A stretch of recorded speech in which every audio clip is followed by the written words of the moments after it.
বন্ধুরা, ইনি চীনের সবচেয়ে বড় ব্যবসায়ী, যার একটা মেয়ে হয়েছে, কিন্তু তার চাকরানির মনে একটা শয়তানি বুদ্ধি আছে, যার ফলে সে তার নিজের মেয়ের সাথে বদলে দেয়। মোনা, তুমি এখানে রাজ করবে, রাজ, আর নিজের মাকে কখনো তুমি ভুলবে না।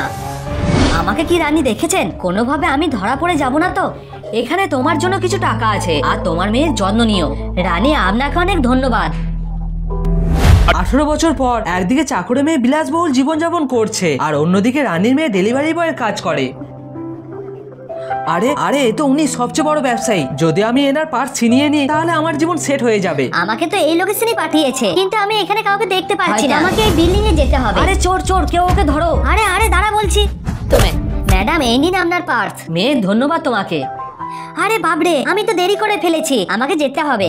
তুমি পুরো 15 মিনিট দেরি করেছো। আমি তোমাকে 0 রেটিং দেবো। ম্যাডাম, এটা করেন না। আপনি যদি চান তাহলে এই টাকাগুলো রাখতে পারেন। তুমি আমাকে টাকা দেবে? গরিব ভিখারি কোথাকারে তোমার। আরে এখানে কি হচ্ছে মোনা?